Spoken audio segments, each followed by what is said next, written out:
Sempre, gràcies, un aplaudiment pel nostre pianista, Lluís Duran.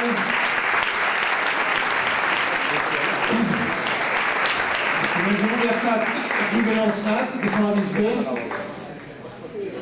Bé, com us deia, benvinguts a tots en aquesta cinquena sessió dels debats del casino. Avui parlarem d'un tema que fa uns anys era pràcticament desconegut, però que cada cop està tinguent més impuls, més incidència i jo crec que més interès per part de la gent. Bàsicament, entre altres coses, perquè em sembla que és el futur immediat que ens espera. Fixeu-vos que ja l'hem titulat El futur que ens espera, la primera part, per parlar del que parlarem després, que és el que comportarà aquest futur, que és la intel·ligència artificial i totes les coses que van relacionades amb la intel·ligència artificial, com el digital twin, l'internet de les coses, etc. I per fer-ho, avui tenim l'honor de tenir un dels científics més experts en intel·ligència artificial més prestigiosos a nivell internacional. Em refereixo al doctor Ulises Cortés. Aquí donarem també una cordial benvinguda, si aconsegueix entrar. Sí, entra.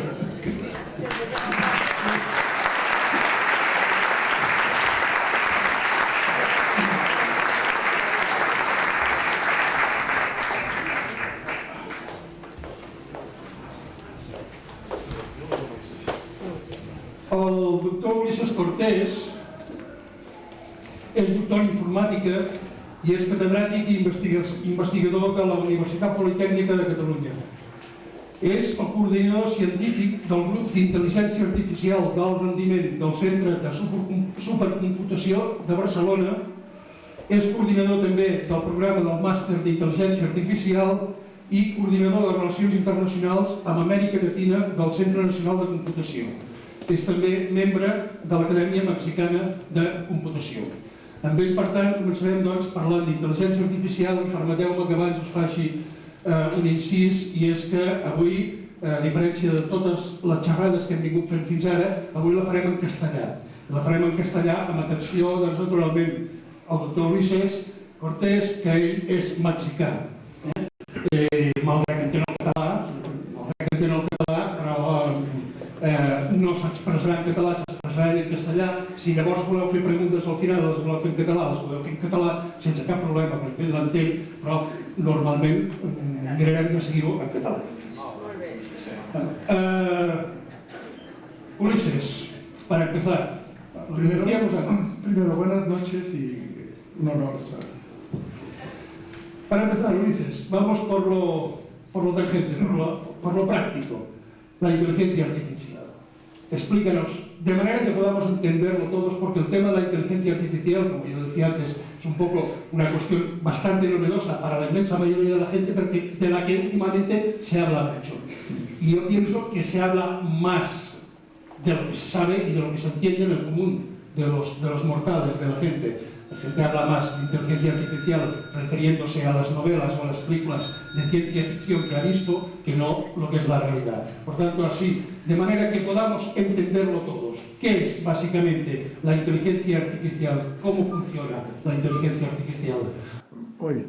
Bueno, si digo alguna cosa que no entienden, levanten la mano y vamos paso a paso.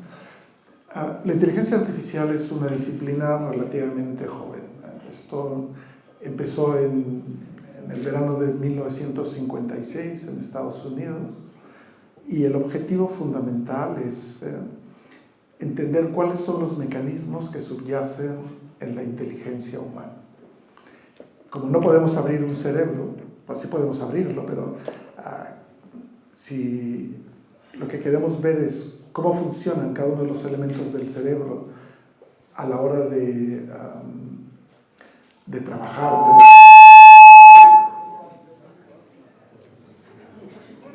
Eso es inteligencia artificial. Me está censurando. Bueno, decía que si queremos entender cómo funciona un cerebro, lo único que podemos hacer es observar las conductas que realiza.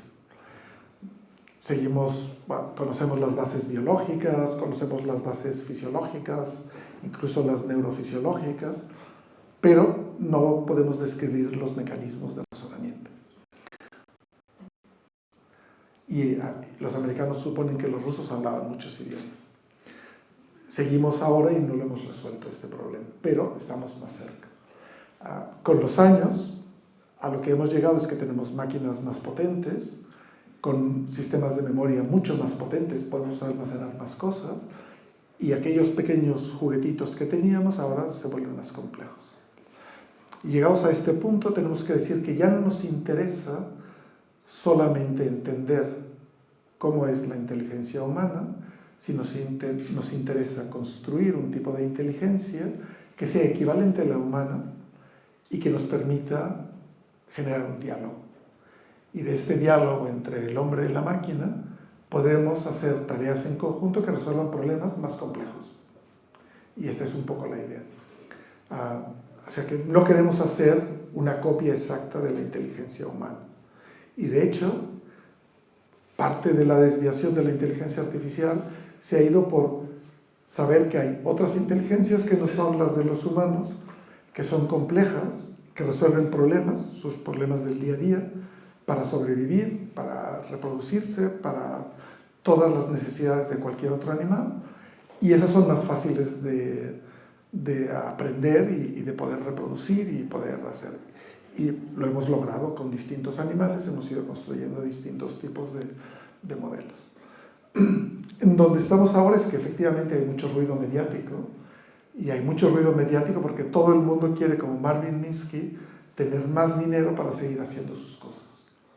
Pero ahora, y ese es un cambio radical que ha ocurrido en los últimos 20 años, que por primera vez en Estados Unidos y en China y en Japón son las empresas y no los gobiernos quienes ponen dinero en hacer investigación. Y esto es un cambio copernicano. Y tiene muchas derivadas que son muy complejas. Una es que el conocimiento ya no es un conocimiento social, sino es un conocimiento de empresa.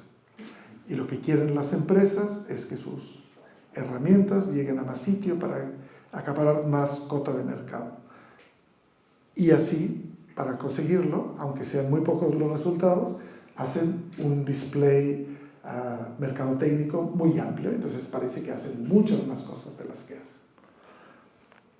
No quiero decir que los elementos de inteligencia artificial que hay hoy en el mercado hagan poca cosa.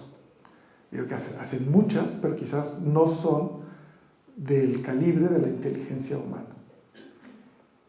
Quizás una a una, para una tarea específica, la inteligencia artificial puede ser mejor en media que casi cualquier humano. Y esto es muy interesante. De hecho, quizás ustedes... Ahora mismo, sí. No, pero, por ejemplo, ustedes ahora se cumplen 20 años o 25 años de que Kasparov perdió con Deep Blue.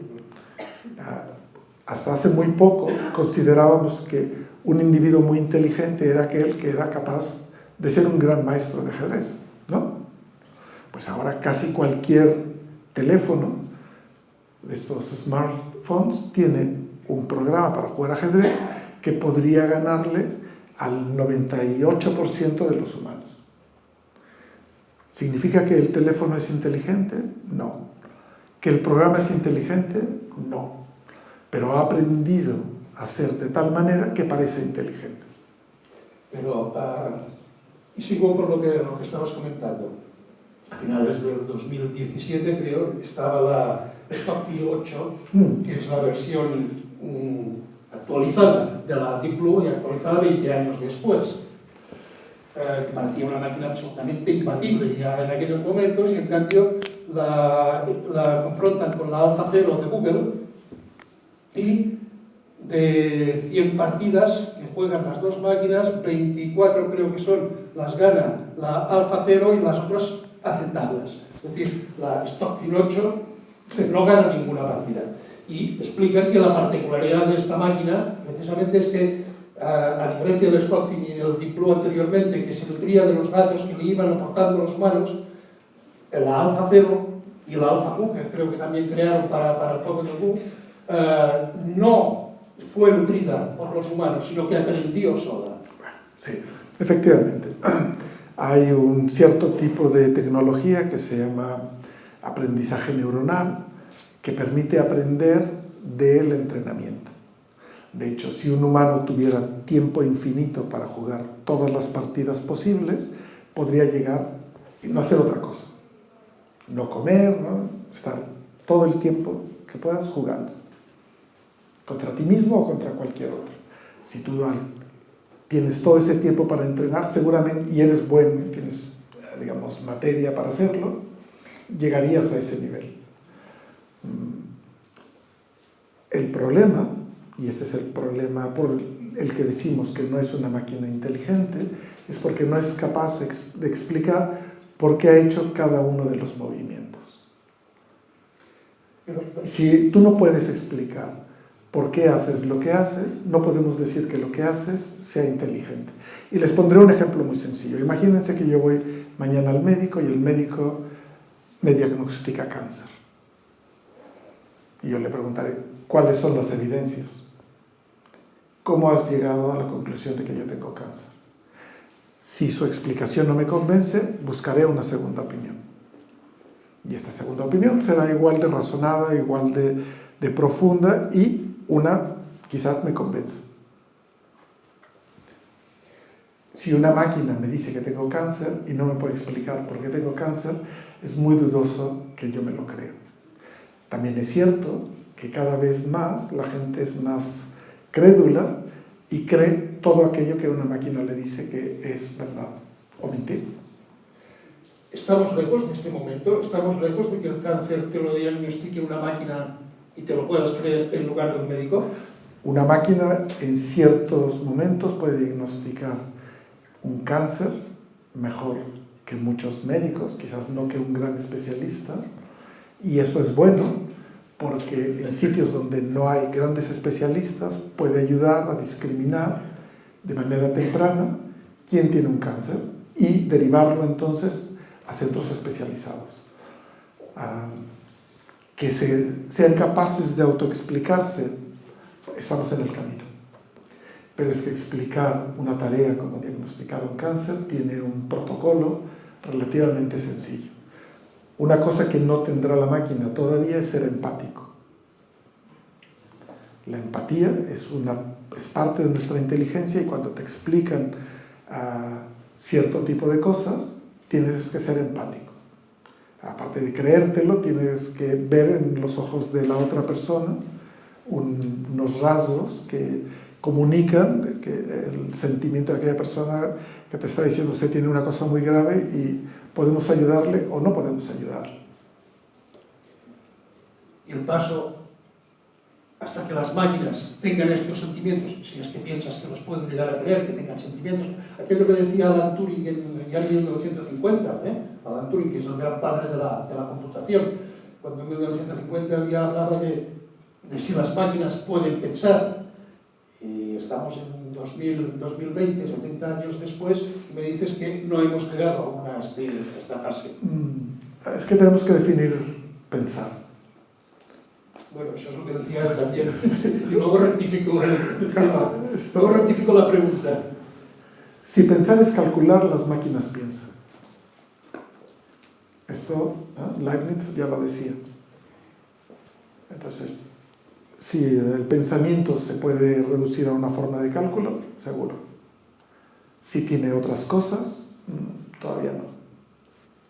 Pero estamos lejos. Perdón, te lo formulo de otra manera la pregunta. ¿Se llegará? Seguro. ¿Y estamos lejos?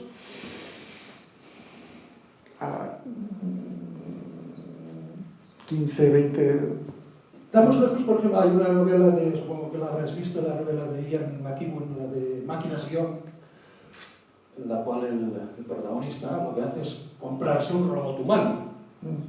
Se compra un humano para que le haga compañía, y es un humano perfecto que pues lo carga cuando llega a casa, la carga toda la noche con las baterías y tal, y le va dando instrucciones, seguimiento y tal, y acaba creando un compañero humano. ¿Eso es factible o es pura ciencia ficción? Cualquier cosa que soñemos será posible. Del Moonshot. El Moonshot para mí es el gran proyecto tecnológico y científico de la humanidad. En los años 60 Kennedy decide que va a poner al hombre en la luna. Hay un discurso, yo soy lector de discursos, Y este discurso a la nación en la que convence a todo el mundo, al Congreso, a que ponga dinero, porque los rusos habían puesto el Sputnik en órbita, Laika había dado unas vueltas alrededor del mundo, imagínense, darle la vuelta al mundo, y dice, vamos a llevar al hombre a la luna. Muchos de los que están aquí vivimos aquel momento y nos acordamos de aquello como un gran paso. Aparte, había las primeras televisiones, lo vimos casi en directo, el tipo de diferido era muy poco. Eso es alguien imaginó ir a la luna. Entonces, si hablamos de ciencia ficción, estamos hablando de Julio Verne, 100 años antes, ¿no? Pero antes ya había otros escritores que habían pensado ir a la luna. Una vez que tú piensas en que puedes ir a la luna y sigues leyendo a Julio Verne, piensas en que puedes tener un submarino como el del Capitán Nemo, y lo tenemos. Y piensas que puedes darle la vuelta ya no al mundo en 80 días, se la puedes dar en un día. Y no tienes que hacer escalas, te subes a un avión y da la vuelta en un día. Simplemente tenemos que ponernos a pensar qué es lo que queremos. Si uno piensa en los dibujos originales de la máquina de volar de Leonardo, que imaginaba que los hombres íbamos a volar, y su error fue el de un error aristotélico. Él quería hacer mímesis de la naturaleza y quería que los hombres voláramos como los pájaros. Ahora tenemos otra tecnología y volamos sin problemas. Entonces, se lo imaginó, planteó una solución que era la equivocada. Cuando después de un tiempo descubrimos cuál era la solución, volamos. Entonces, tenemos que ponernos y resolverlo. Otra cosa es que ese sueño y la posibilidad de hacerlo realidad tenga un sentido. Yo todavía no le veo ningún sentido a tener un robot que me acompañe. No le veo. Ni le veo sentido tener a un Siri, un Alexa. No encuentro el sentido. Prefiero todavía un humano. Pero todo depende de cuál es el objetivo. Porque aparte la ciencia ficción te plantea algo muy, muy característico. Es un género literario que se basa en la pregunta ¿qué pasaría si? Y planteas un nuevo mundo. Y te creas una realidad alternativa que tiene ciertos visos de concreción y que se podría materializar. Y de ahí hay gente que ha construido cosas realmente físicas que nos sirven. Pero tenemos que plantearnos si todo lo que nos imaginamos tiene sentido. Hacerlo. Volvamos un poco atrás en lo que hablábamos antes.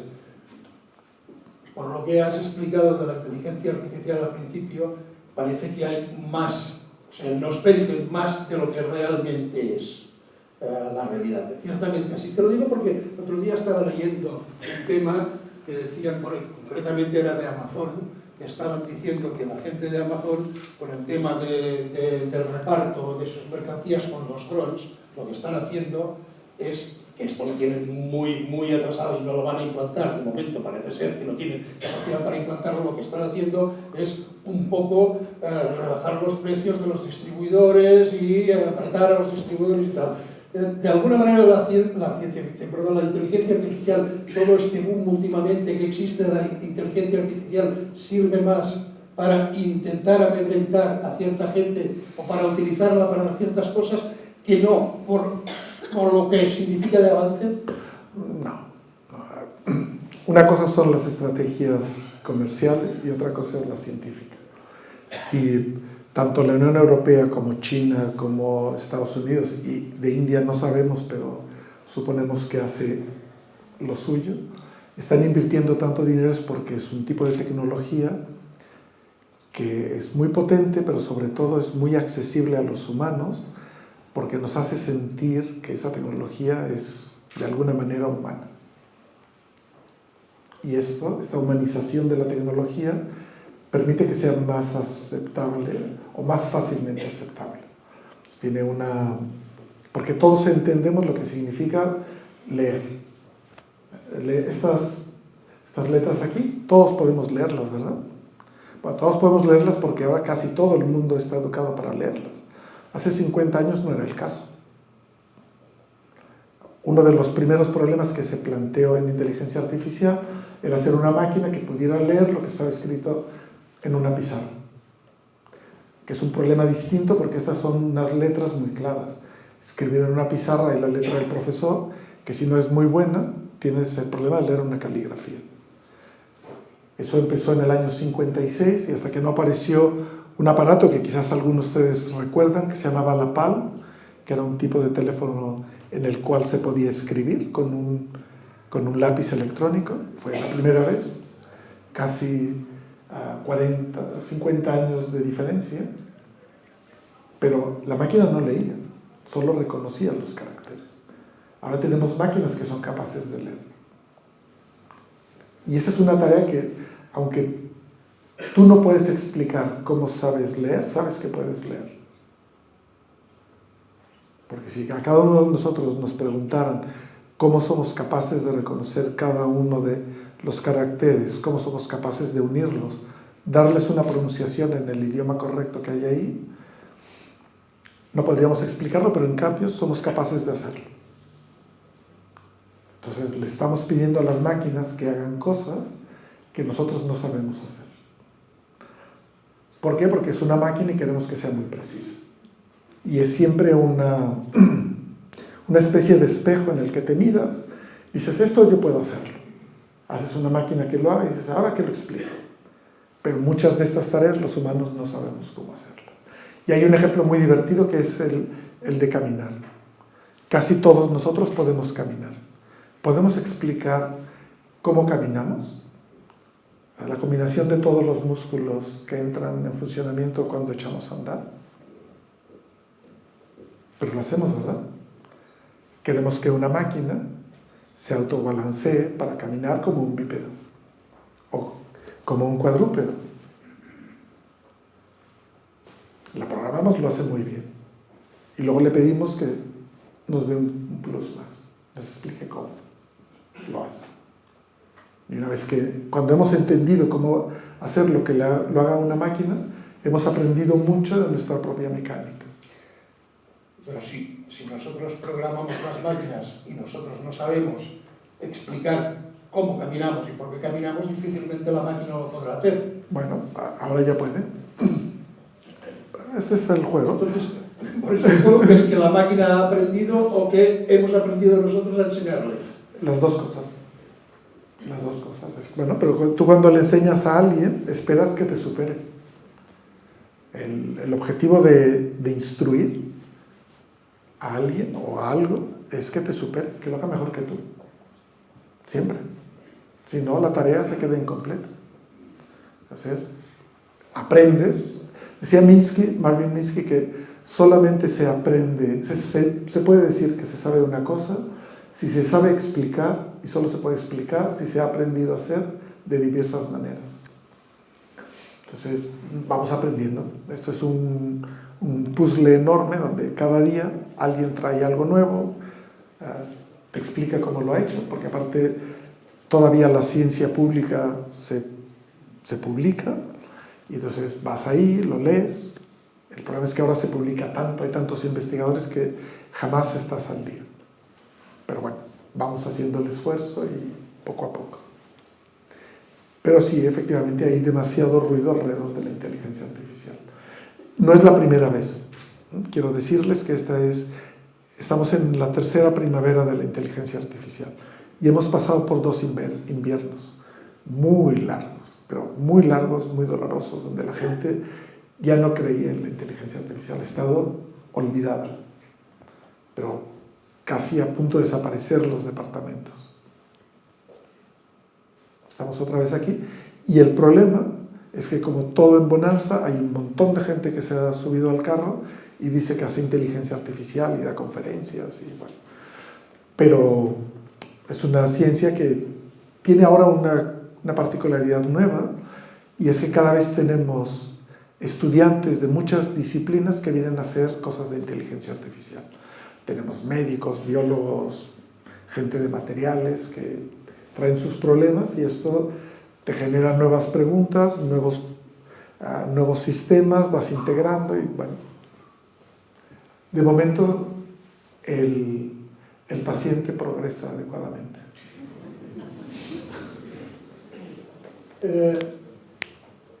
Alrededor de la inteligencia artificial hay dos grandes, entre comillas, monstruos que son los que preocupan un poco a la gente, que es el tema de la automatización y el tema de la robotización. Digo, por el tema de la pérdida de puestos de trabajo, en todo caso ya hablaremos después porque este es un tema que supongo que tiene su cierto interés. La robotización y la automatización, los procesos de robotización y de automatización con la inteligencia artificial, ¿cómo avanzan? Adecuadamente. A ver, nos hemos acostumbrado a llamarle robot a casi cualquier cosa. Muchas de aquí o muchos de aquí recordarán que Taurus hacía robots para la cocina, que tenían como nombre comercial en Estados Unidos Mini Pimer, ¿no? Será un robot. Y ahora hay los nuevos robots de cocina, Braun también, exacto. Braun. ¿Ese es un robot? No, ¿verdad? Y ahora hay los nuevos robots de cocina al que uno le da una receta para calentar, cortar. ¿Ese es un robot? Los brazos mecánicos que hay en una línea de ensamblado de automóviles, ¿son robots? ¿Son inteligentes? Las nuevas máquinas que pintan las carrocerías, ¿eso es un robot? Parece que no, ¿verdad? Las Roomba, que ahora están de moda para limpiar las casas, ¿eso es un robot? Se acerca un poco más, ¿eh? Entonces, lo que hemos hecho ha sido despojar a un objeto que era el robot de sus características principales y cada vez que mecanizamos algo le llamamos robot. Perdona, que no me pierda. Entonces, si todo esto no es un robot, ¿qué es un robot? Muy bien. Robot es una palabra de origen checo que significa esclavo. La primera vez que se utilizó en los términos que vamos a usar fue en el año 1939, en una obra escrita por los hermanos Capek. La obra se llamaba Ruhr, que cuenta la historia de un hombre que tenía una fábrica donde construía esclavos mecánicos para la industria, que un día se rebelan y pelean en contra de sus creadores en busca de derechos. Vamos, la película de Espartaco pero con robots. Y al final ganan los humanos. Entonces, un robot es un servidor que tiene una forma humanoide o animal. O sea, o es antropomórfico o tiene una forma de algún animal. De hecho, ahora tenemos robots que tienen incluso formas de insecto. Es un objeto que se mueve, que tiene unas instrucciones para realizar algún tipo de tarea y esperamos que esta tarea sea autónoma. Es decir, que una vez lanzada la tarea no te tenga que preguntar nada. En cambio, en el final del siglo pasado, había unas cosas que llamábamos autómatas y yo me acuerdo que cuando llegué a Montjuic había una casa de autómatas. Tibidabo. Había una casa de autómatas y somos capaces de distinguir claramente lo que es un robot de un autómata, porque aquel siempre estaba fijo, solamente se encendía cuando nosotros poníamos la moneda y era un mecanismo automatizado. El robot tiene una parte automatizada, pero tiene una parte autónoma. Y ahí tenemos la diferencia. Entonces, los robots son mecanismos que tienen autonomía y están automatizados. Hay ejemplos de interfase que llamamos brazos robotizados o pies robotizados, que son mecanismos con un automatismo que está conectado al sistema nervioso. Y eso ya es otra historia. Pero se supone que el avance de la inteligencia artificial supondrá también avances en la robotización, en la automatización, etc. No. No. Durante una época estuve trabajando en hacer mecanismos para asignación de órganos y tejidos para trasplantes. Y el director del Centro de Trasplantes de San Pablo, éramos muy amigos y frecuentemente comíamos y cenábamos juntos y siempre teníamos esta pregunta. Cuando llegue la tecnología y hagamos el trasplante de un cerebro, ¿qué estamos trasplantando? ¿El cerebro o el cuerpo? Un corazón queda muy claro, ¿no? Mi corazón, lo pongo allí, sigue batiendo y la persona no ha cambiado. Tiene un corazón distinto, pero es una bomba que funciona. Nos llaman.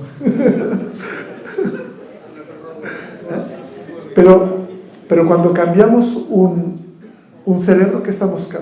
Realmente estamos, el cuerpo es el recipiente, el cerebro lo ponemos allí y esperamos que funcione. Bueno, la inteligencia artificial es el mecanismo de control del robot. Entonces, cuando cambiemos, tú puedes cambiar el mecanismo y ponerlo en otro, y no ha pasado nada. Entonces, lo que te mejorará serán las tareas que puede ejecutar. Esperamos. Esperamos. Ese teléfono no es inteligente. La inteligencia artificial. Entonces, la inteligencia artificial lo que te hará, si hace algo dentro de un robot, es que lo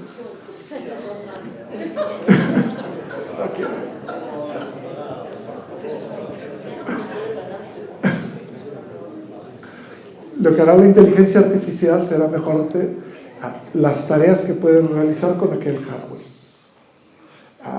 Y eso quizás podríamos decir que hay toda la parte de la robótica, que es la parte mecánica, y luego le pones por encima la inteligencia. Bien, pero avanzaremos cada día más en este camino. Sí. Y avanzaremos en que cada día podrá hacer más cosas, cada día habrá mayor automatización, un poco. Sí. Te lo digo para enlazar con otro tema. Te lo digo porque, por ejemplo, Kai Fu Lee, uno de los grandes... Estuvo el lunes pasado en Madrid. Uno de los grandes de la inteligencia artificial, ¿no? Él decía que en 2035, y 2035 está a la vuelta de las esquinas, dentro de 15 años, los trabajos, el 40% de los trabajos serán realizados por algún tipo de sistema de inteligencia artificial. Ojalá todos los trabajos que hoy consideramos duros, miserables y degradantes o peligrosos los haga una máquina. Seguramente seguiremos necesitando minería, pero no necesitamos mandar personas a las minas. Seguramente necesitaremos gente que trabaje en entornos nucleares y no necesariamente queremos que vaya gente allí. Entonces, ojalá podamos tener esas máquinas allí. Perfecto, pero 40% es mucha gente. Bueno, probablemente lo que pasa es que necesitamos otro tipo de tareas. ¿Dónde vamos? Digo, ¿dónde vamos? Porque hay aquí una discrepancia. Yo ya parto de la base de que efectivamente nadie tiene la respuesta, ni nadie sabe exactamente cómo va a ser el futuro en el tema, pero hay una cierta preocupación en el tema del empleo. En el tema del empleo y en el tema de que la inteligencia artificial, la robotización, la automatización van, ciertamente, en esto me parece que todo el mundo está de acuerdo, van a cercenar muchísimos puestos de trabajo. Como dicen algunos, se crearán de nuevos porque siempre ha pasado a lo largo de la historia. Pero hay otros que dicen que no se van a crear los mismos, que se van a destruir y que además los que se van a crear van a ser tan especializados que posiblemente no van a estar al alcance de la gente que no tenga una capacidad o una formación adecuada. Bueno, vuelvo al principio. Probablemente no todo lo que podemos soñar tenemos que realizarlo. Si no sabemos cuál es el resultado y las implicaciones sociales pueden ser dañinas, mejor no realizarlo. Y si lo realizamos, lo guardamos en el closet, en el armario, hasta que decidamos qué vamos a hacer con ello. Número 1. Número 2, Pero un momento, puede ser que hayan ya muchos Sí. en el closet, muchos elementos de estos en el closet, que esté todo más avanzado de lo que presumimos y que no salga a la luz porque no sabemos qué hacer con ello. Porque no toca. Porque no toca. Eso por un lado. Por otro lado, seguramente hay muchas tareas que desaparecerán, pero florecerán otras, y donde yo creo que vendrá el cambio radical será en la creatividad. Porque las tareas creativas, eso sí que es un tema que está muy lejano en las máquinas. Y lo que necesitamos es gente que sea muy creativa. Pero tenemos que cambiar los sistemas de educación. Pero es otra historia, Nosotros florecerán seguramente un montón de disciplinas donde con la tecnología tendrás que hacer cosas creativas, novedosas, nuevas formas de expresión, nuevas formas de comunicación. Pero no existen ya estos sistemas de creación. Por decirlo de alguna manera, hoy en día las sinfonías de Beethoven no podrían escribirse con algún sistema de inteligencia artificial. Sí, pero a ver, escribir música, hay un montón de músicos que escriben música, y máquinas que escriben música. Otra cosa es dar con la tecla de que esa creación cree una emoción en el espectador. Y son dos cosas muy distintas. Pero eso pasa con los humanos también. Claro. Entonces, yo lo que digo es que los humanos con nuevas herramientas tendrán nuevas formas de expresión que abrirán nuevos campos. Yo no veo... La tecnología es mala si la aplicamos de una manera equivocada. ¿Y cómo es aplicar la tecnología de una forma equivocada? Uno, gastando recursos del medio ambiente pensando que no se van a acabar. Eso es un error. Yo no creo que necesitemos tantos coches. Eso es un problema, pero seguimos produciendo coches como locos. Seguramente no necesitamos seguir explotando el petróleo como lo estamos explotando a costa de contaminar los mares y luego el ambiente cuando quemamos esa tecnología. Hay un montón de cosas que podemos crear. Nuevas formas de energía, nuevas formas de transporte, nuevas formas de trabajo. Hay que ponerse a pensar. Pero si solamente pensamos en la tecnología como una forma productiva, extractiva y contaminante, claro, se va a acabar todo. Pero hay un momento en el que tenemos que pararnos a pensar. Y seguramente una parte importante de la culpa la tienen los gobiernos, que han sido incapaces de entender cómo la tecnología está avanzando, produce formas de explotación que hace que en muy poco tiempo gente se vuelva extraordinariamente rica y gente que debería tener unos recursos adecuados para mantener el sistema funcionando no los alcanza. Pero este es un problema claramente de los gobiernos que no regulan de manera adecuada. Pero es así, muy claro, los gobiernos no entienden el paso frenético de la tecnología. Si a los científicos nos cuesta, imagínate a los políticos. Aparte de que puede haber una colusión por intereses no declarados, que eso tampoco es despreciable, es aumentar de una manera acelerada la riqueza a partir de la explotación de una nueva fuente de información que son los datos. Entonces, ¿y por qué se está explotando? Pues porque los gobiernos no lo han regulado. La Ley General de Protección de Datos de la Unión Europea tiene 3 días. Está bien, ha salido, pero toda la explotación anterior ya ha pasado, ya se han hecho ricos. Y además no se cumple, aunque se legisla no se cumple. Bueno, eso el legislador y su brazo armado. La ley orgánica de protección de datos en este país no se cumple para nada, prácticamente. Entonces, pero esta es otra historia. Esto hablábamos antes, es un problema de la educación del ciudadano. Si tú has educado al ciudadano para que no conozca sus obligaciones y sus derechos, pues ¿cómo va a reclamar? Pero este es un problema que no viene con la tecnología, viene con una acción política. Tú puedes utilizar la tecnología para dominar. Entonces, maneras sencillas de dominar a la gente: más televisión, anchos de banda muy baratos, acceso De hecho, puedes reescribir la historia pasándola por Netflix. Ya no tienes que quemar libros. Los nazis quemaban los libros, ahora los editas, están allí, nadie los lee y la historia la lees en Netflix.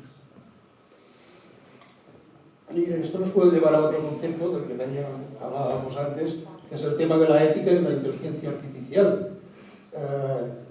¿Preocupa el tema ético, el tema de la ética, no el tema ético, sino el tema de la ética en el mundo de la inteligencia artificial, o los que os dedicáis un poco al tema de la inteligencia artificial? Sí, a ver, las máquinas per se no son éticas o no son éticas, es el uso de la tecnología. Así es que si los individuos no son éticos, te puedes esperar cualquier cosa. Entonces, es cierto que ha surgido el tema de estudiar cuáles son los efectos de la inteligencia artificial sobre los derechos de las personas y cómo se pueden transgredir, violar y cambiar. Pero no es porque la tecnología sea no ética, es por el uso de la tecnología. Y otra vez, aquí quien no ha regulado cómo se accede a tus datos es el propio gobierno. Y como la ética es una cosa que es social, cultural y pertenece a cada una de las distintas sociedades en las que vivimos, no podemos esperar que nuestro sistema ético sea comparable con el chino, con el hindú o con el americano. Ninguno es mejor o peor, son equivalentes. De hecho, el americano, que es como sistema ético y cultural, es más moderno porque tiene 300 años, comparado con el chino, el hindú o el occidental, que estamos hablando de Platón, de Buda y de Confucio, no estamos hablando de la moral cristiana, sino de la ética tal como está estudiada en la filosofía. Son sistemas milenarios, pero si la gente no los estudia, ¿cómo quieres que los apliquen? Pero es que te lo he oído a ti en alguna ocasión, ¿no? Cuando hablabas de Mark Zuckerberg, el fundador de Facebook, que es uno de los grandes de la inteligencia artificial. Digo, no, Facebook, no. Facebook es una red social que utiliza la inteligencia artificial, pero él no sabe nada de inteligencia artificial. Lo que le dicen sus asesores. Sí, ya te digo, no Mark Zuckerberg, Facebook, Facebook, sí. Pero decías tú mismo que en cierta ocasión en el Congreso de los Estados Unidos, Mark Zuckerberg les respetó el tema de que Facebook siempre actúa legalmente, aunque no siempre éticamente. Exacto. Bueno, la anécdota viene a raíz de Cambridge Analytica. ¿Cuántos de ustedes saben cuál fue el escándalo de Cambridge Analytica? Pues muy poquitos. Cambridge Analytica es un spin-off de una universidad inglesa que lo que hizo fue robarse 80 millones de cuentas de Facebook. En la República Facebook eso es el 10%. Y lo que hizo fue utilizar la información para promover el cambio de opinión en el voto en la campaña de Trump contra Clinton. El resultado es muy evidente. Tenemos a Trump de presidente. Entonces, la pregunta es, ¿quién lo pagó? ¿Fueron los rusos o fue Trump? Entonces, se llamó a toda esta gente a que declararan, y el único que fue a declarar fue Zuckerberg, y dijo esto. De todas maneras, no crean que lo de Cambridge Analytica acabó en Estados Unidos ni que haya acabado.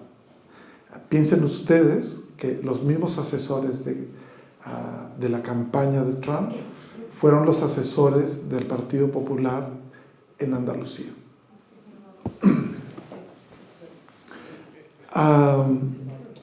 Es decir, con los datos y utilizando métodos de inteligencia artificial, uno puede hacer cosas como modificar la opinión de las personas.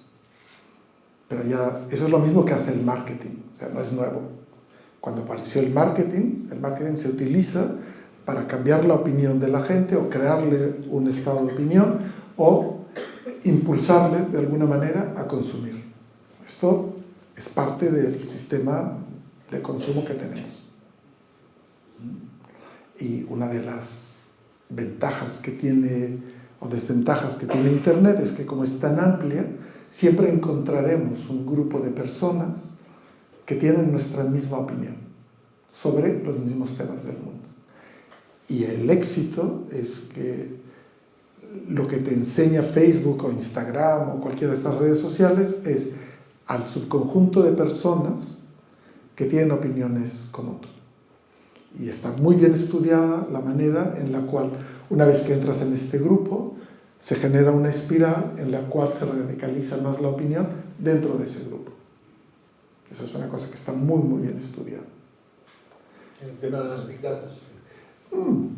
El Big Data yo siempre lo explico, el Big Data es una tecnología, pero cada vez que decimos Big Data, IBM hace así, y cobra. Big Data es un término ambiguo. Big Data, ahora, ¿cuánto es Big Data para ti? ¿Cuánto? Sí, ¿cuántos datos? No, millones, o trillones, o yo qué sé. La mayor parte de ustedes tiene un teléfono que debe tener varios gigas de memoria, ¿verdad? Cuando se hizo el primer disco de 1 mega, costó $1 millón y pesaba casi 1 tonelada. Entonces, Big Data, la cantidad de información simplemente aumenta con tu capacidad de almacenarla y de procesarla. El director de mi centro siempre explica, para que tengamos una idea de lo que estamos hablando, es que el ordenador con el que el hombre puso a otro hombre en la luna es 10.000 veces más pequeño que uno de los 4 procesadores que ustedes tienen en el teléfono. Y la cantidad de memoria que tenía aquella máquina era mínima con respecto a lo que tienen ustedes para guardar las fotografías que hacen o los memes de WhatsApp que les envían. O sea, Big Data es un término difuso. Cada vez que yo pueda aumentar la capacidad de almacenamiento, tendré más datos, será más grande. Ahora estamos en zettabytes, o sea, tenemos gigas, petas, hexa, zeta, 10 a la 21, da igual. Entonces, no, lo que tenemos es right data. Tenemos la cantidad de datos justos para entrenar a una máquina para hacer lo que quiere. Y eso es lo que necesitamos. Y aparte los necesitamos por un tiempo limitado. Esta idea de que necesitamos guardar muchos datos para hacer muchas cosas, aparte que atenta contra la ley de protección de datos, sobre todo cuando hablamos de datos personales, es muy costoso y nadie lo quiere. No queremos, las compañías no quieren todos esos datos, quieren los buenos. Quieren tener datos de entrada, procesarlos, construir información y de la información generar conocimiento. Y el conocimiento es pequeño. Es tan pequeño que ustedes podrían llevar la Enciclopedia Británica, Wikipedia y las obras completas de los grandes autores en su teléfono y les quedaría todavía espacio para sus fotografías. El conocimiento, lo que hemos hecho siempre ha sido condensarlo. Otra cosa es que luego los leamos. Uno de los grandes problemas es que tenemos conocimiento y no accedemos a él. Y las máquinas acceden muy rápido al conocimiento. Un buen amigo mío, un poeta, que murió hace muchos años, decía que yo me dedicaba a la memoria fingida. Porque lo que yo hacía no podía ser una memoria. Porque la memoria se nutre de olvidar, de aprender y olvidar. Pero las máquinas nunca olvidan. Bueno, pues no es cierto. Las máquinas olvidan todos los datos que son irrelevantes. Porque si no, nosotros los acumulamos, no tiramos ninguna fotografía. Pero en una compañía lo que le interesa es tener datos frescos, muy pocos, porque tienes un montón de usuarios que están consultando desde muchos sitios y quieres los más usados arriba, los menos usados un sitio y los que jamás se van a utilizar, guardarlos en un disco lejano. Pero las grandes compañías... Dicen que hacen Big Las Data. compañías almacenan los datos y con el almacenamiento de datos pues se montan sus estructuras. Sí. Pero no son muchos. No, son pocas. Este es el problema seguramente, ¿no? Que son pocas. Pero los gobiernos tienen más datos. Los gobiernos tienen más datos que las compañías. Que algunas sí. Los gobiernos tienen más datos que Amazon, que Google. Depende de los gobiernos, sí.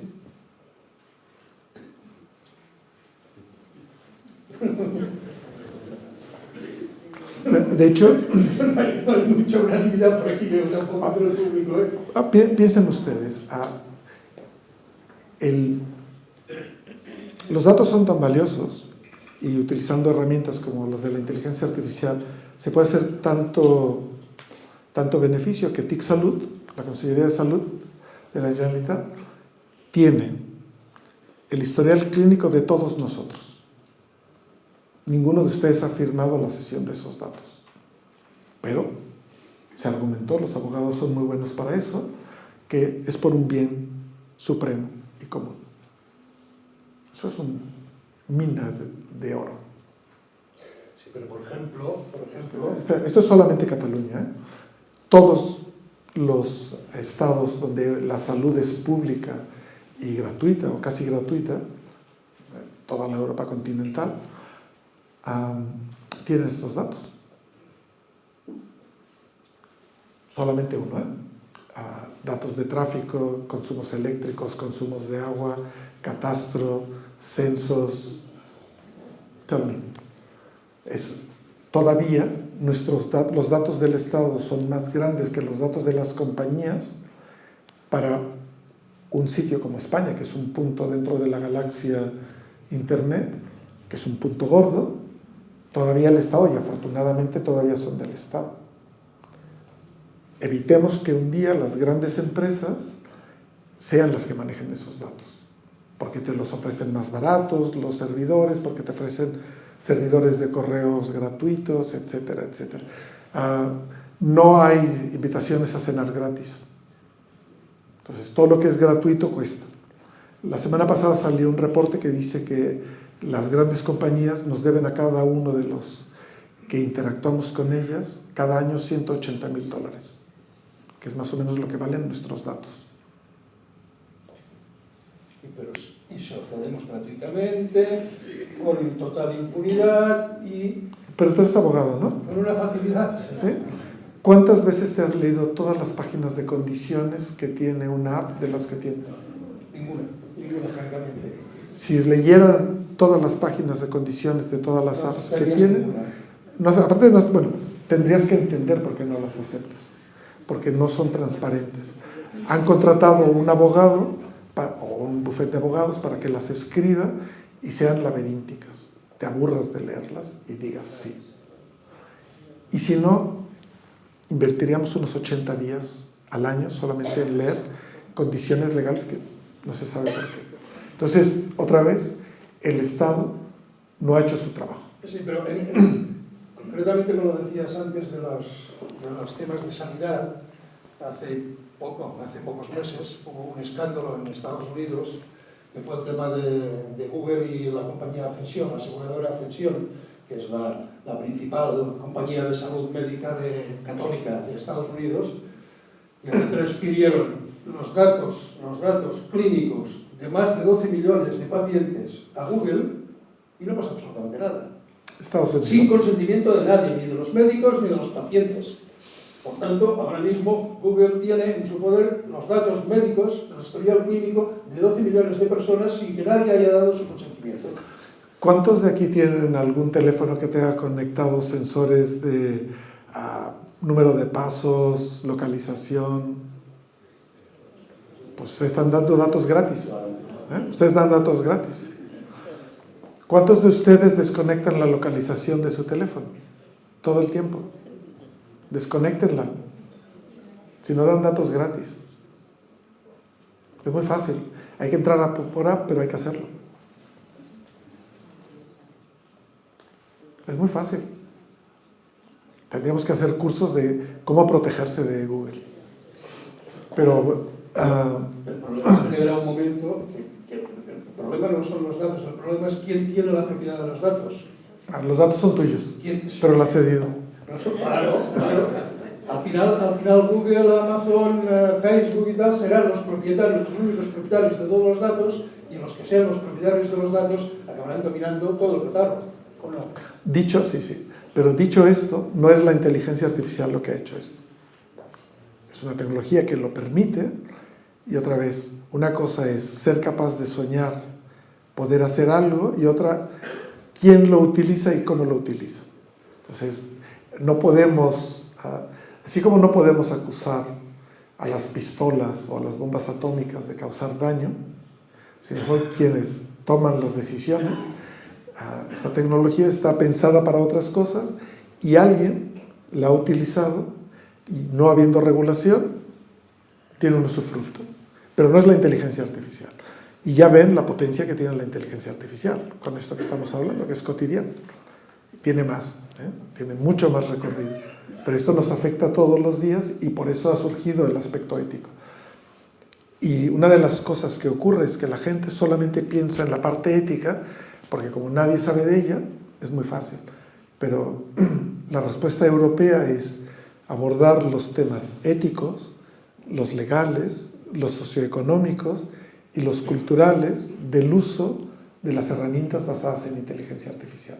Porque si solo hablamos de la parte ética, de lo bueno o malo, del buen actuar o el mal actuar, no estamos viendo toda la película. Hay efectos socioeconómicos, hay efectos legales y culturales. Están modificando nuestras formas culturales. El hecho de que la gente ya no hable, sino se envíe mensajes. Cuando la gente ya ni siquiera escoge el teléfono y le resulta más fácil mensajearse, estamos cambiando nuestras formas de interactuar. Entonces, estamos modificando la cultura. ¿Estamos contentos con que cambie la cultura? No estamos haciendo nada. Y otra vez más, es el ciudadano que tiene que hacer con su acción cotidiana que esto cambie. ¿Existe algún protocolo universal, más o menos universal, para tratar el tema de la inteligencia artificial? Es decir, para que se establezcan unos principios. Recuerdo con Asimov, del que se cumple el centenario del nacimiento, ¿no? Estableció las leyes de la robótica en aquel momento, que supongo que esto ya es más ciencia ficción que no pura realidad. Bueno, son válidas las leyes de la robótica de Asimov. Sí. Bueno, en 1942. ¿No? Sí. Bueno, y contestaré porque esto es muy divertido. Recuerden que primero hubo leyes para los robots y luego hubo la Carta de los Derechos Humanos, que es del 1948. Y que todavía, creo que ahora ya todos los países la han aceptado. Para poner un poco las cosas en... A ver, sí hay unos intentos de hacer una especie de, le llaman gobernanza de la inteligencia artificial, la palabra es horrible, pero también en esto creo que hay un desorden terrible. El primer tratado sobre las implicaciones éticas de la inteligencia artificial es de 2017, en unas conferencias que se llaman las conferencias Asilomar. El primero, 2017. En Barcelona hicimos una reunión de científicos europeos el mismo año y tenemos la carta, la declaración de Barcelona sobre la ética en la inteligencia artificial. La promovieron dos investigadores, uno catalán y otro afincado aquí, Ramón López de Mántaras y Lux Fields de la Pompeu Fabra. Fair enough. 2017. En 2020, ahora en febrero, a principios de febrero, se ha publicado un artículo que apareció en Nature en el que se reseñaban más de 90 distintas declaraciones entre países, organizaciones, comunidades, organizaciones religiosas sobre los principios éticos de la inteligencia artificial. Y es claro, cuanto más material haya para leer, nadie se lo va a leer. Las empresas han entendido que es bueno tener una declaración de la ética, del uso de la ética de la inteligencia artificial de IBM, hay una de Amazon, hay una de Microsoft. Claro, el lobo hablando de cómo nos vamos a comer a los corderos de una manera ética, ¿no? Entonces, o legal. No, este es ético. La OCDE tiene una, vive Dios. Entonces, claro, hemos creado una confusión y estos investigadores que aparte tienen un humor increíble, hicieron una matriz enorme y dijeron, entre todos solo hay 4 que son comunes. La transparencia, la explicabilidad, el fairness y la benevolencia. Hay unas que tienen 25, otras que tienen 4, otras que tienen... Diga usted el número. El problema es que los gobiernos, salvo el chino, no han dicho que harán de estas declaraciones una política que se regulará con leyes. ¿Y tú qué principios consideras que deberían aplicarse para el funcionamiento de la inteligencia artificial? Pues que los científicos que la producimos la diseñemos de forma transparente, justa y benevolente. Quien utiliza la tecnología para hacer negocio debe mantener esos principios y no modificarlos. Y los reguladores no deben hacer uso de esa tecnología en contra de los ciudadanos. Pero eso es difícil.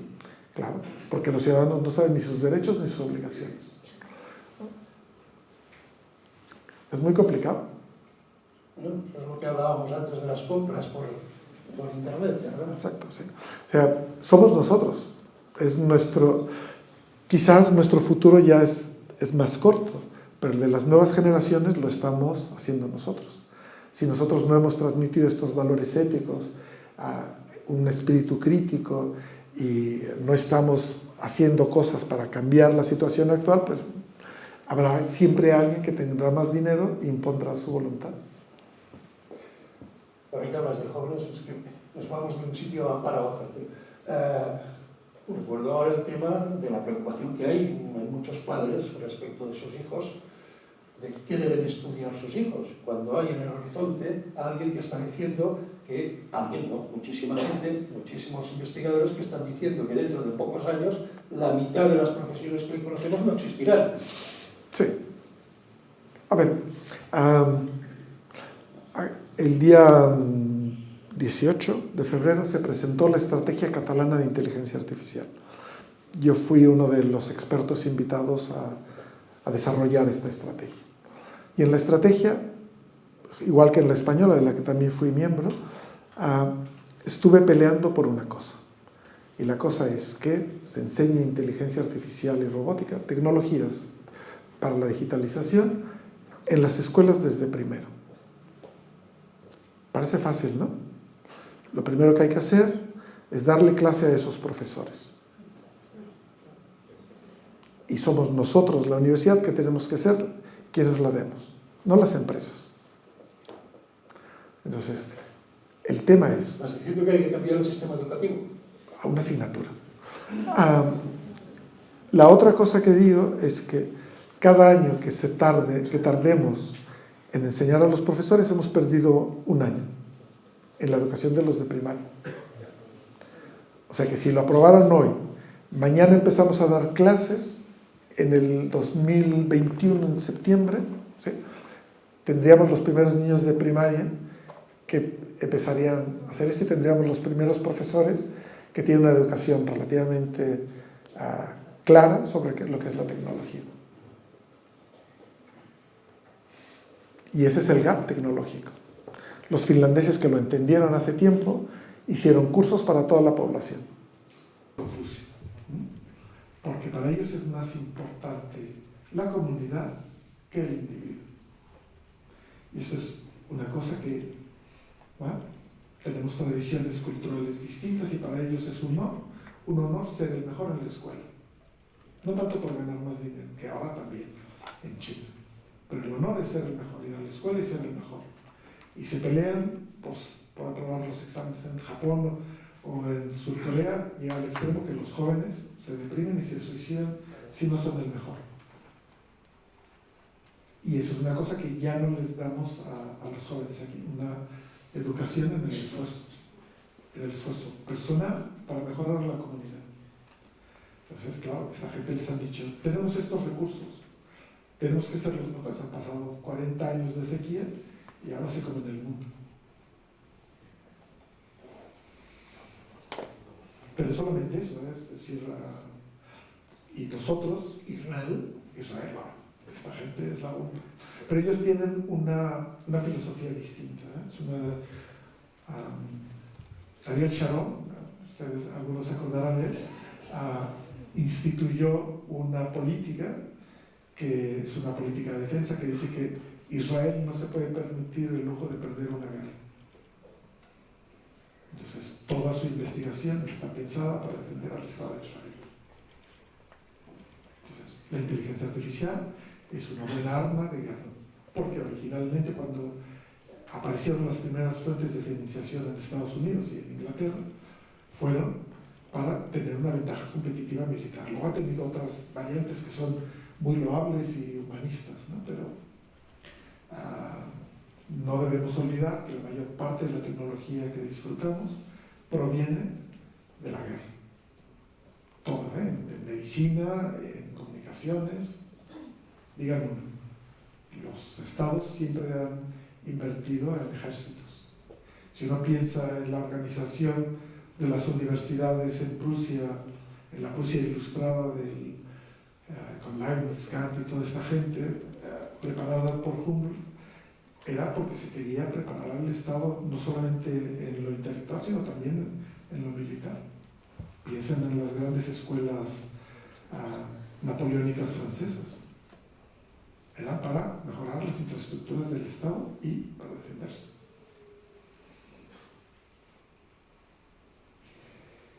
¿Qué escenarios de futuro prevés en el tema de la inteligencia artificial? Estamos en una época buenísima. Hay mucho dinero, hay mucha gente joven que se acerca, hay muchas oportunidades. Ya digo, podemos hacer casi cualquier cosa que nos imaginemos. Otra cosa es cómo pasa esta tecnología a los ciudadanos. Y ese es un tema en el que me gustaría reflexionar. Nos hemos acostumbrado a que la tecnología cambie demasiado rápido. Si es que no hay tiempo de aprender ni de medir el efecto de la tecnología en las personas. Ustedes piensen cuánto duraba antes cualquier producto. Los productos estaban pensados para durar y para cambiar muy poco a poco. La gente se acostumbraba a ellos. Ahora no hay tiempo. Cada año, por el mobile, que desgraciadamente se canceló, teníamos una nueva generación de tecnología. Toda nueva. Lo esperábamos para comprarla y ser los primeros en comprarla. No sé si necesitamos tanto. La verdad, el caso de los teléfonos es yo creo que el más sangrante de todos, porque tenemos unas maquinotas allí y nadie las programa. Aparte de programar el reloj despertador, no lo programan para nada más. ¿Para qué queremos tanta computación en el bolsillo? Y la respuesta es muy fácil, porque alguien está haciendo cálculos en su teléfono de manera local que luego se envían por una red que es gratuita, que es la que todos pagamos. ¿No? O los coches, piensen en los coches. Es uno de mis temas predilectos, los coches autónomos. No los necesitamos. Todo el que ha aprendido a conducir sabe que un coche te da independencia, te da libertad, te da autonomía. Los autónomos es reducir la tasa de accidentes. Deberíamos tener un instrumento que cuando alguien se sube alcoholizado o drogado, el coche no arranca. Sería más fácil. Si la limitación de las carreteras es 120 kilómetros, ¿para qué quiere mi coche tener potencia hasta 240? ¿Verdad que no? Si usted tiene menos puntos en el coche y se sube y el coche es realmente inteligente, como tiene menos puntos, no le doy toda la potencia del coche. Eso es inteligencia. Lo otro es que quieren que no tengamos coches y que alguien nos haga el renting de los coches. Pero, es decir, la inteligencia artificial está muy bien, pero nosotros somos los inteligentes. Déjame que vayamos a los temas catastrofistas. Medio No, ambiente. te lo digo por lo de Stephen Hawking, que era un gran científico naturalmente, pero que creo que en el tema de la inteligencia artificial era un poco catastrofista. Y te leo lo que, para no equivocarme, lo que textualmente decía que la inteligencia artificial para él tenía, ya lo conoces, tenía muchas ventajas, pero también bastantes inconvenientes, porque creía que existía la posibilidad de que la creación por parte del ser humano de entes inteligentes capaces de aprender gracias a la inteligencia artificial podía conducir a los propios humanos al sometimiento de la especie a estos seres a los que hemos dotado de inteligencia. Un poco el miedo generalizado de que los robots acaben dominando la especie humana. Eso parece un comentario machista. Cambia inteligencia artificial por matrimonio.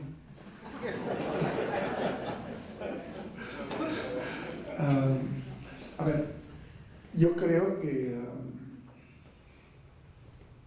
toda aquella gente que fue a Silomar y lanzó una señal de peligro, lo hizo para llamar la atención del público en general. Porque se están pasando cosas y hasta que esto no ocurrió y se empezó a ver literatura y la gente lo empezó a difundir, la gente no sabía qué era eso de la inteligencia artificial. Entonces, ha servido para que la gente tome conciencia de que hay mecanismos de sometimiento que están basados en algoritmos llamados de inteligencia artificial que han sido utilizados de manera no adecuada por empresas, por gobiernos. Entonces, eso nos hace pensar que seguramente tenemos que decidir en los ciudadanos en qué ponemos el dinero y cómo se deben aplicar los resultados de los que producen los científicos que somos pagados con dinero público. Y yo les agradezco mucho que me inviten a estas cosas y voy a todas las reuniones que me invitan para hablar, porque creo que es función del universitario exponer lo que hacemos, cómo lo hacemos y qué pensamos sobre lo que hacemos con el dinero que todos ustedes pagan. Todos pagamos. Tenemos que comunicar lo que estamos haciendo. Pues aquello simplemente es una cosa como esta, desde una posición de altura intelectual y potencia en la voz que ha llegado a todo el mundo. Ahora bien, estamos muy lejos de poder crear inteligencias. Esta superinteligencia está a años luz de nosotros. Y sobre todo, si fuera una superinteligencia, no haría estas cosas. Por tanto, las leyes de la robótica de Asimov seguirán perviviendo por muchos años. A ver, pero es que lo que decía Aristóteles y lo que decía Confucio sobre la acción ética sigue siendo válido. Aristóteles pensaba que si tú eres virtuoso, puedes alcanzar el conocimiento. Si alcanzas el conocimiento, serás feliz. Y le escribe a su hijo, a Nicomaco, un libro maravilloso que es la Ética Nicomaquea. Y fundamentalmente dice que aquel que sabe siempre sabe hacer la cosa apropiada en el momento adecuado. Y por si no lo entiendes, te dice que cuida que tus acciones no causen daño a nadie, ni en el pasado, ni en el presente, ni en el futuro. Así es que si tenemos una máquina súper inteligente que tiene todo este conocimiento y pensamos que la teoría de estas formas arquetípicas funciona, alguien que es sabio no hará daño. El problema es cuando no alcanzas a comprender el efecto de tus acciones o piensas que haciendo eso vas a ser tan rico que da igual. Y Ulises, con esto acabo.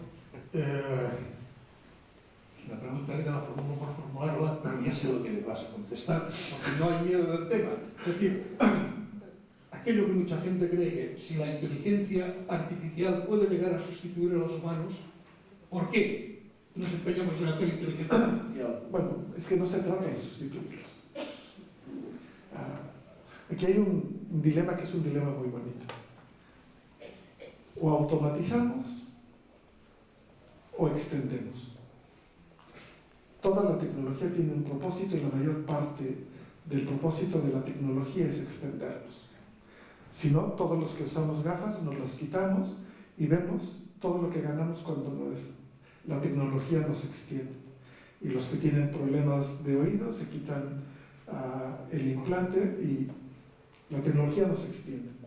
Así que una máquina que es capaz de ayudarnos a tomar decisiones con una mayor cantidad de información en un tiempo muy rápido, nos extiende.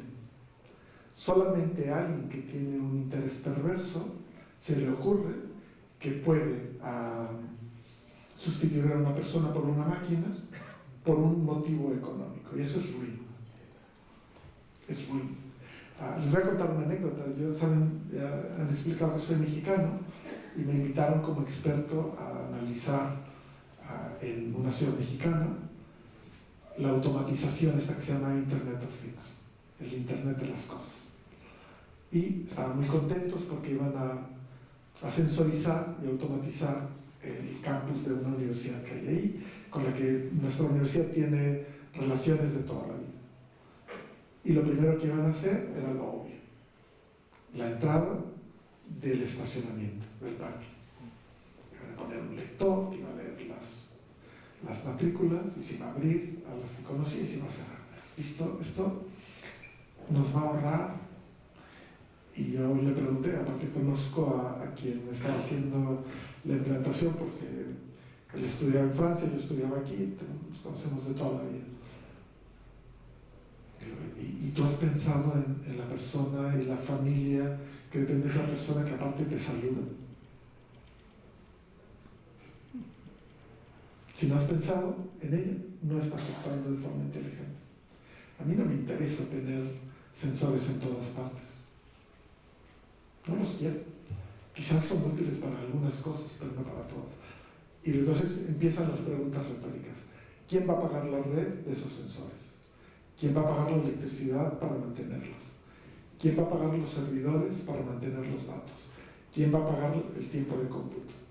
Porque todo eso, aparte de ser costoso, calienta el entorno.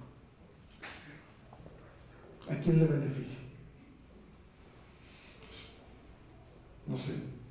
Cada vez que queremos automatizarlo, tenemos que pensar cuál es el beneficio y cómo eso mejora la calidad de las vidas de las personas que ocupaban esos puestos.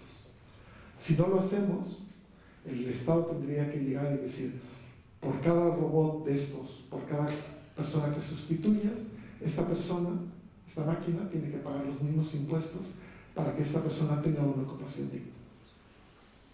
Si no, no estás actuando como un buen legislador. Los legisladores tipo Solón tendrían esta definición. ¿Llegarán a pagar impuestos los robots? Ojalá. Los robots no, pero los dueños de los robots. Claro. Pero todos nosotros pagamos impuestos por nuestro teléfono. Pagamos impuestos por la red. Y ellos ganan el dinero. Así que, no sé. Bé, doncs, avui ja heu vist que el format ha sigut una mica diferent, ens anem adaptant una mica a les circumstàncies, no, ni tan sols ho hem previst així. I ara, com sempre, si hi ha algú que vulgui fer alguna pregunta, alguna qüestió.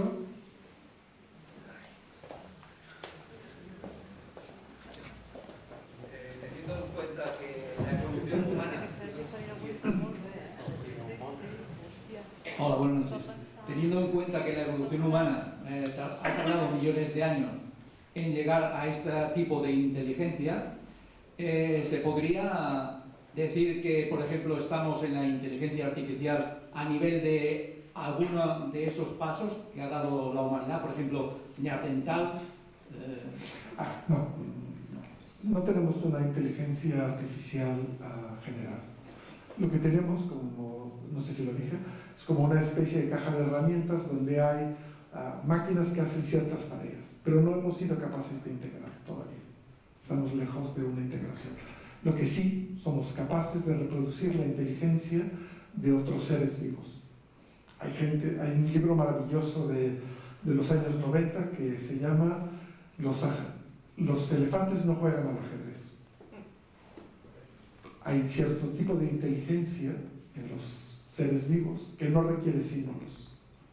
Nosotros somos una especie muy particular porque somos capaces de crear símbolos, codificarlos y pasarlos a la otra generación.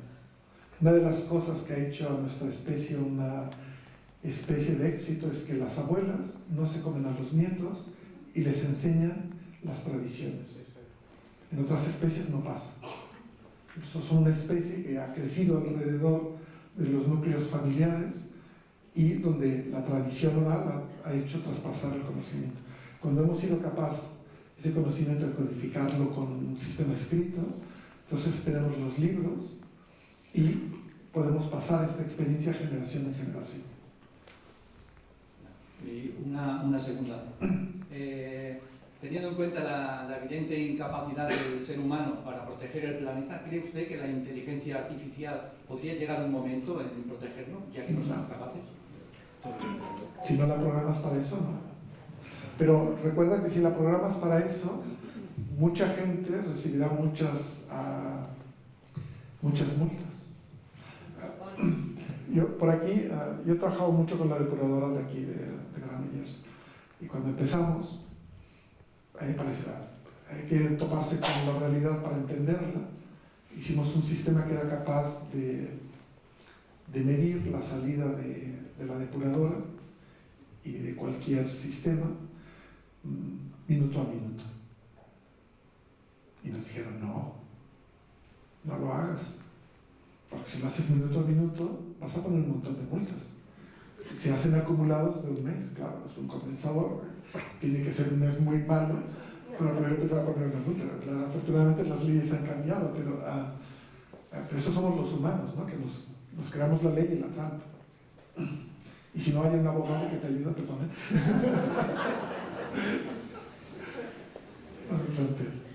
¿Més qüestions? Había una allá atrás, una chica así. Hola, buenas noches. Bueno, muchas gracias por darme la palabra. Yo tendría una pregunta que igual es un tema sobre el que ya hemos estado, como ya he estado hablando un par de veces más, pero sigue siendo, bueno, pues un tema que a mí me inquieta un poco, ¿no? ¿Usted cree que es posible que en el futuro la inteligencia artificial haga posible que las máquinas que se creen, evidentemente me estoy refiriendo a robots antropomórficos, puedan ir más allá de ser puras máquinas o máquinas motorizadas y puedan llegar a entender e incluso a tener emociones humanas, o esto solamente es ciencia ficción? Tendrán emociones, pero no serán humanas, porque no son humanos. No podremos llegar a crear. No, sí, las crearemos, pero sus emociones no serán las humanas. Nosotros tenemos un sistema neurofisiológico que tiene unas características particulares y tenemos unas emociones particulares. Los perros tienen otras y lo que hacemos nosotros es interpretar las emociones del perro. Yeah. Pero no sabemos realmente, vemos que está sintiendo porque nosotros sentimos y por empatía pensamos, está contento. Mueve la cola y pensamos que está contento. Genial.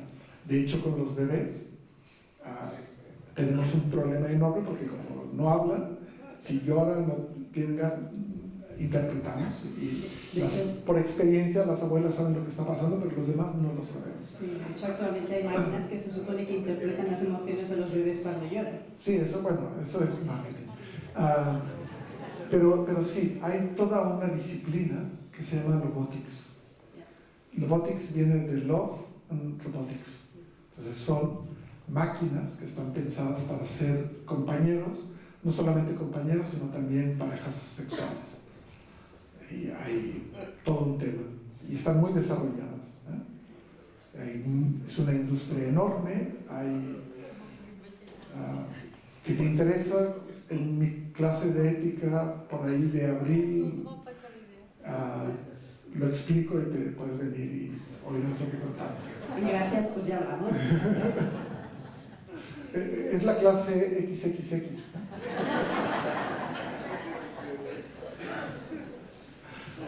Alguna altra qüestió?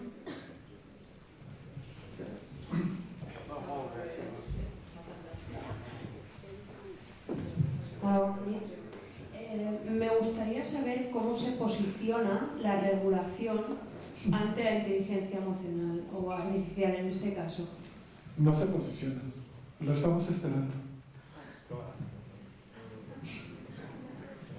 A ver, uno de los problemas, Elena me ha oído decir esto 1000 veces, y entonces ya no le causaba sorpresa. Si Facebook fuese como el Viagra, es decir, un producto farmacéutico, nunca hubiera llegado al mercado. Porque cuando tú produces cualquier medicina, pasas por una serie de ensayos clínicos que duran unos 6 años. Primero hay la fase de desarrollo, que son unos 6 años, y la fase de las pruebas clínicas con pacientes duran otros 6 años. Aquello vale una millonada. 12 años. Entonces, cuando terminas y alguien en una farmacia te vende una caja de cualquier medicina, vienen las pastillas y un libro así de indicaciones y contraindicaciones. Y está muy regulado.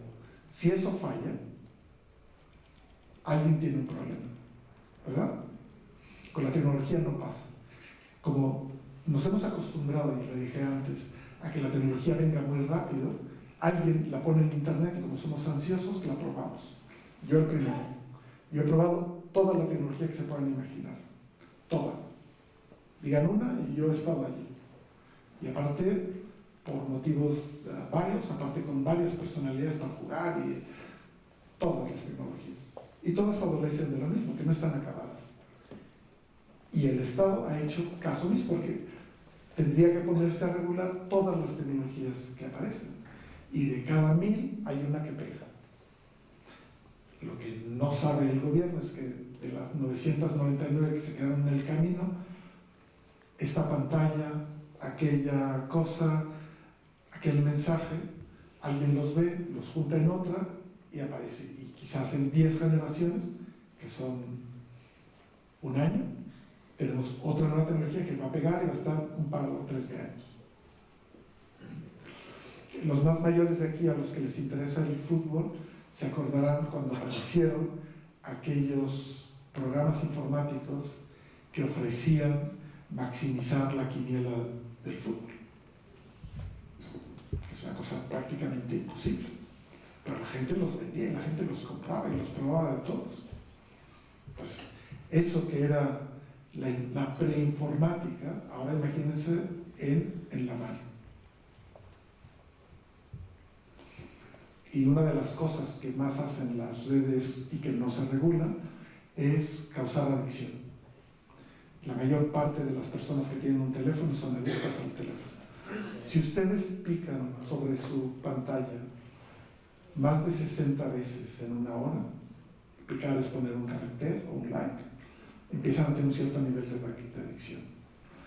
Y el sonido adictivo es el ping de que han respondido.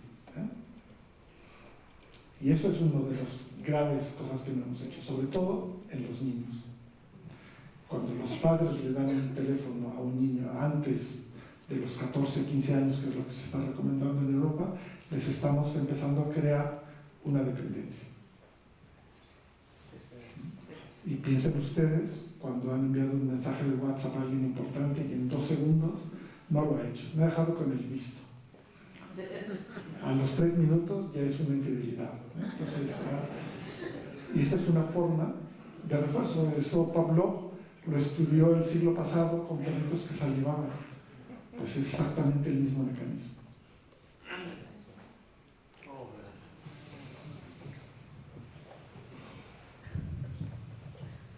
Entiendo que ninguno de las salas se cuestiona que la medicina debe de estar regulada y que un fármaco no puede salir al mercado sin todos los ensayos clínicos y esos X años de revisión, etcétera, ¿no? Entonces, ¿por qué, si la tecnología que también quiere extendernos, actualmente no se regula? Lamentablemente no soy político. Yo lo voy diciendo por allí, pero espero que alguien me oiga. Gracias. La semana pasada Dije esto mismo ante la Comisión de Ciencia y Tecnología del Senado de la República de México. Espero que me hayan oído. Pero yo entiendo que es un problema. Pero fíjense que mucha de la tecnología está regulada. Los coches, los aviones. Los aviones es una cosa que está regulada. La pregunta es por qué esta parte de la tecnología tan golosa no lo está.